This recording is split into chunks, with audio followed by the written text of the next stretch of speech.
दरअसल ट्रंप की नजर पाकिस्तान के तेल भंडारों पर तो है नहीं। ट्रंप को पता है कि पाकिस्तान में तेल का कोई बहुत अद्भुत भंडार नहीं है। उसकी नजर है रेयर अर्थ मटेरियल्स के भंडार पर, जो आज के दौर में तेल से ज्यादा कीमती है। अमेरिका ने पाकिस्तान से ऑयल डील की है इसलिए ताकि उसे बलूचिस्तान तक पहुंच मिल जाए, जहां रेयर अर्थ मटेरियल्स भरे पड़े। बलूचिस्तान में 500 लाख करोड़ रुपए कीमत के रेयर अर्थ मटेरियल का भंडार है, जिनमें डिस्प्रोसियम, टर्बियम और यट्रियम जैसे रेयर अर्थ मटेरियल भी है, जिनका इस्तेमाल इलेक्ट्रॉनिक्स, ग्रीन एनर्जी और इलेक्ट्रिक वाहनों में होता है। बलूचिस्तान में इन्हीं रेयर अर्थ मटेरियल को कब्जे में करने के लिए चीन ने पाकिस्तान में सीपेक जैसे प्रोजेक्ट में अरबों डॉलर निवेश किए हैं। इसलिए वो पाकिस्तान को पुचकारता रहता है कि आओ बाबू आओ मेरे पास। अब ट्रंप पाकिस्तान के इस खजाने पर कब्जा चाहते हैं, यानी चीन को काउंटर कर सकें। यानी अब अमेरिका और चीन दोनों भिड़ जाएंगे। इधर से अमेरिका कहेगा आओ बाबू आओ, उधर से चीन कहेगा आओ बाबू आओ। बाबू का बाबा बन जाएगा कि इधर जाऊं कि उधर जाऊं। इस वक्त चीन और अमेरिका के बीच जबरदस्त ट्रेड वॉर चल रही है, और ऐसे वक्त में पाकिस्तान ने चीन को धोखा देकर अमेरिका से डील कर ली। इस पर तो चीन का भड़कना बनता भी है। आप देखिए कि चीन पाकिस्तान आर्थिक गलियारा प्रोजेक्ट के तहत पाकिस्तान में 5,70,000 करोड़ रुपए से ज्यादा का निवेश किया हुआ है, जिसमें ग्वादर में तेल रिफाइनरी और गैस पाइपलाइन में अरबों डॉलर का निवेश है। इसके अलावा पाकिस्तान अपने 80% हथियार भी चीन से खरीदता है। चीन ने पाकिस्तान को सबसे ज्यादा 2.5 लाख करोड़ रुपए से ज्यादा का कर्ज भी दिया हुआ है, और अब पाकिस्तान ने चीन को धोखा देकर अमेरिका से डील करनी चाहिए। जाहिर है चीन चुप तो बैठेगा नहीं, अपना उधार मांगेगा कि जाओ बेटा उधर सट रहे हो तो इधर उधार दो। ट्रंप ने ऑयल डील के नाम पर पाकिस्तान को अमेरिका से तेल खरीदने पर मजबूर कर दिया है। यानी दुनिया के 2 सुपर पावर देश की जंग में पाकिस्तान का तेल निकलना तय है। पाकिस्तान जिन तेल और खनिज भंडारों को ट्रंप के हवाले करने जा रहा है वो बलूचिस्तान में है, और यह जगह अमेरिका के लिए मौत का कुआं साबित हो सकती है, क्योंकि पाकिस्तान अमेरिका की डील के बाद बलूच नेता मीर यार बलूच ने ट्रंप को चेतावनी दी है।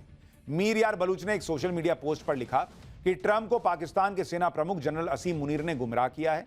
विशाल तेल और खनिज संपदा के भंडार पाकिस्तान में नहीं बल्कि बलूचिस्तान में है, और बलूचिस्तान एक संप्रभु देश है और पाकिस्तान के अवैध कब्जे में है। बलूचिस्तान कभी अपने रेयर अर्थ मटेरियल्स के भंडार का दोहन करने की अनुमति नहीं देगा। अगर बलूचिस्तान की संप्रभुता को नुकसान पहुंचाने की कोशिश की गई तो गंभीर परिणाम भुगतने होंगे। यानी अभी अमेरिका घुसा भी नहीं है और बलूचों ने बड़ी चेतावनी दे दी है। बलूच विद्रोहियों ने चीन के विरोध में बलूचिस्तान के अंदर सीपेक प्रोजेक्ट्स पर कई हमले पहले ही किए हैं। बलूचों का कहना है कि चीन उनके संसाधनों को लूट रहा है, इसलिए बलूचिस्तान में मौजूद चीनी नागरिकों पर कई हमले ऑलरेडी हो चुके हैं। तो वहां पर चीन ने अपने सैनिक लगा दिए कि भाई चलो ठीक है तुम ही रक्षा कर लो, पाकिस्तान वाले तो नहीं कर पा रहे हैं। तो ये सारा गेम चल रहा है। भारत पाकिस्तान तो है नहीं कि भाई जो अमेरिका ने कहा वो कर लेगा, तो भारत अपने स्टैंड पर है। अमेरिका अभी हफ्ते भर के लिए पीछे खसका है, देखिए आगे क्या होता है, और पाकिस्तान का तो जो होगा सो होगा। लेकिन पाठशाला में अब अगला बड़ा महत्वपूर्ण चैप्टर, आरएसएस प्रमुख मोहन भागवत से लेकर योगी आदित्यनाथ तक सबको जेल में डाल देने वाली कांग्रेसी साजिश का क्या खुलासा हुआ है। हिंदू आतंकवाद के जरिए निशाने पर आरएसएस संघ से कौन सा खतरा जिसके लिए कांग्रेस राज में यह भयानक खेल हुआ, अब आपको उसके बारे में बताता हूं। भगवा आतंकवाद की जो थ्योरी कांग्रेस के राज में बनाई गई थी, एक एक करके उसकी सारी पोल पट्टी खुल रही। कल कोर्ट में मुहर लगाई गई कि कोई हिंदू आतंकवादी नहीं हुए, और मालेगांव ब्लास्ट के आरोपी बाइज्जत बरी हो गए। इसी के साथ वो लोग भी एक्सपोज हुए थे जिन लोगों ने कांग्रेस के राज में भगवा आतंकवाद और हिंदू आतंक जैसे शब्द बनाकर पूरे हिंदू समाज को टारगेट किया। लेकिन मकसद सिर्फ ये नहीं था कि हिंदुओं को आतंकवादी साबित कर दो, मकसद ये भी था कि आरएसएस को निशाना बनाया जाए, मोहन भागवत को उठा के जेल में डाल दिया जाए, योगी आदित्यनाथ को टारगेट किया जाए। मोहन भागवत को जेल में डालने की साजिश हुई थी, और यह सब कैसे हो रहा था, किसने यह बड़ा खुलासा किया है, यह आज आपको पूरे विस्तार से बताऊंगा। क्यों ये लोग आरएसएस को बार बार टारगेट कर रहे थे, यह भी आज आपको बताऊंगा। लेकिन पहले इस बेनकाब हुई साजिश का एक ट्रेलर देख लीजिए।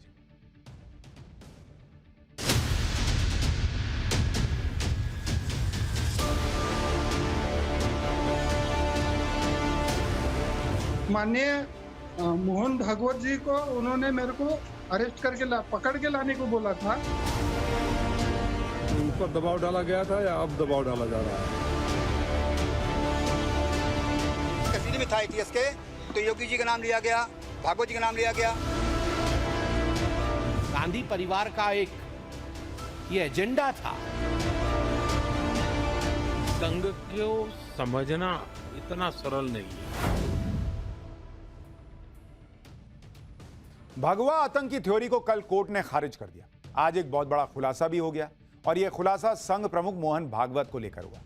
मालेगांव ब्लास्ट केस की जांच करने वाले महाराष्ट्र एटीएस के एक पूर्व अधिकारी ने सनसनीखेज दावा करके हड़कंप मचा दिया। संघ प्रमुख मोहन भागवत को भी इस केस में टारगेट करने की प्लानिंग थी।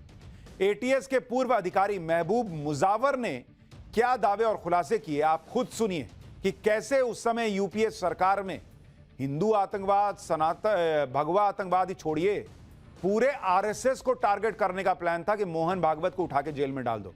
सुनिए पूर्व एटीएस अधिकारी महबूब मुजावर को।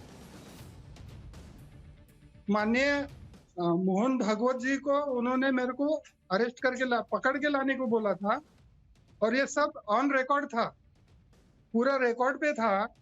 मगर वो लोग बता रहे थे कि ये एटीएस में है ही नहीं। अभी जब ये 7-8 साल पहले जब टाइम्स नाउ ने मेरी मुलाकात ली थी, मेधा प्रसाद बोल के जो पत्रकार थे उन्होंने लिए थे, तब वो बताए थे कि हमारा है ही नहीं, एटीएस का है ही नहीं।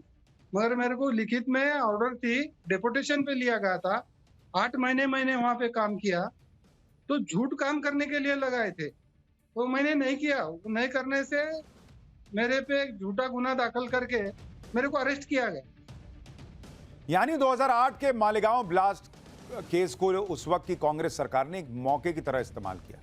मालेगांव ब्लास्ट की आड़ में भगवा आतंकवाद की थ्योरी गढ़ी गई और इस थ्योरी को सही साबित करने के लिए आरएसएस प्रमुख मोहन भागवत को गिरफ्तार करने का प्लान तैयार किया गया था, यह आरोप लग रहा है। उस वक्त मोहन भागवत का आरएसएस का छठा प्रमुख बनना तय हो चुका था।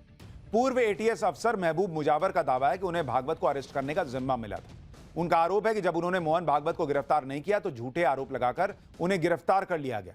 यही नहीं, एटीएस के पूर्व अफसर ने यह भी खुलासा किया कि मोहन भागवत को फंसाने की साजिश को पूरा करने के लिए सीक्रेट फंडिंग भी की गई थी और मुंबई पुलिस के बड़े अधिकारियों को इस काम को पूरा करने के लिए ऊपर से आदेश मिले थे।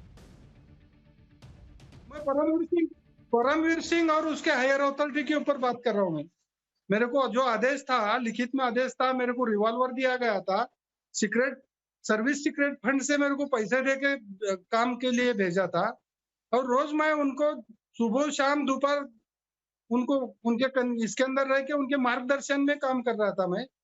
और उन्होंने मेरे को संकट में डाला, इसलिए डाला कि मैंने उनका झूठ काम नहीं किया। सब में बड़ी बात यह थी तो मोहन भागवत को लाओ, ऐसा उनका आदेश था, तो मैंने नहीं किया।